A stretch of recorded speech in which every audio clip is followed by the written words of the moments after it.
NK Premachandran രാജ്യസഭയിൽ സംസാരിക്കുന്നു. We may not get time, that's why I would like to get some time, sir. There are only cosmetic change in the amendment bill, just an eyewash and to overcome the present political crisis due to the students' agitations against the government. Sir, before coming to the provisions of the bill, I would like to congratulate the students and youth in the street. They were fighting against the government for the genuine cause of the students, and that has become a big victory, and it is a historical agitation made by the students and youth of this country.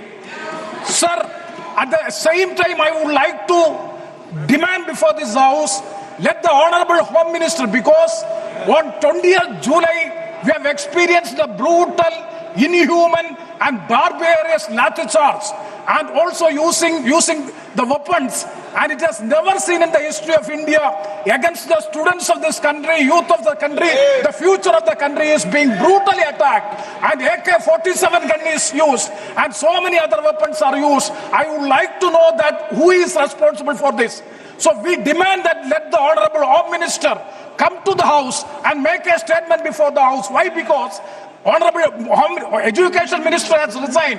Education Minister has resigned on the basis of accountability. Sir, Education Minister has resigned on the basis of accountability. If that be the case, I would like to know from the government who is responsible for this brutal lathi charge and atrocities against the students and youth of this country. That has to be stated first.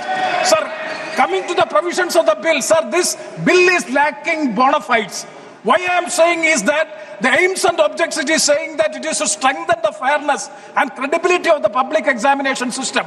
So my specific question to the government is whether the existing statute of 2024 is not sufficient to meet the purpose. Sir, the question paper leakage and malpractices in public examination is not because of the lack of the statutes and rules, but because the lack of the willpower of the government in properly conducting the examination in a fair and transparent manner.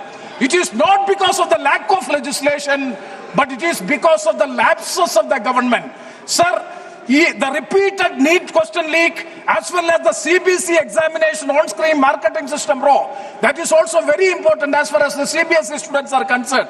It reflects the systematic governance failures, attributing the direct legal responsibility to the union government.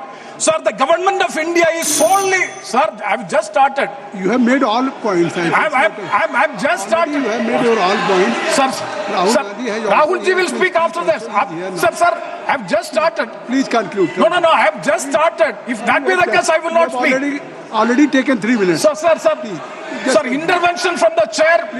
I've just started. I've already spoke to you.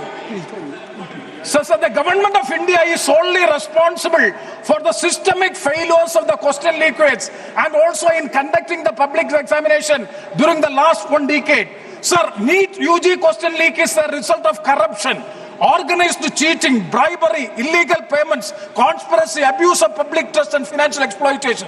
The government of India failed in initiating stringent action against the accused in 2024 question paper leakage and also failed to implement the recommendations of the Radhakrishnan committee. They have submitted 101 recommendations. Unfortunately, that has not been effectively implemented. Sir, I would like to say that the number of students who have committed... Sir, please, sir. Why you are so intolerant, sir? No, already you have... Why I can't understand? Because... You have been already given 4 minutes.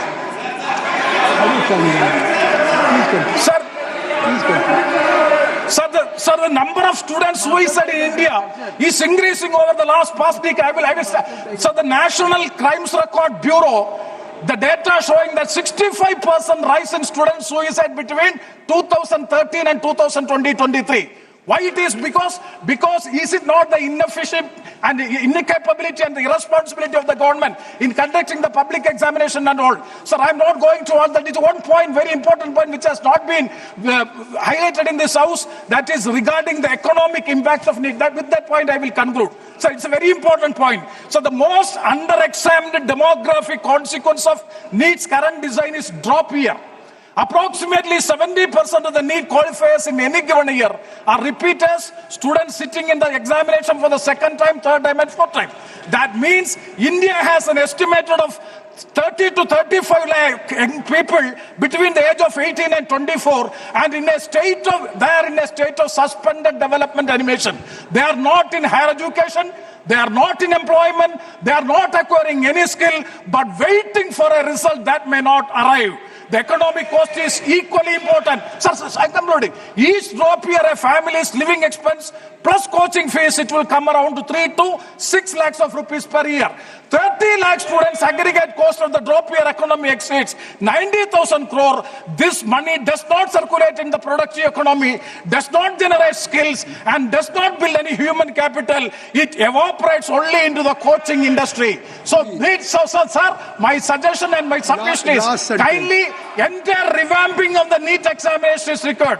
The competitive examination has to be reviewed, and all these fair means have to be taken so as to have a proper examination system in the country. Otherwise, the future of the country will be ruined. So, with these points, I would like to conclude. Thank you very much, sir.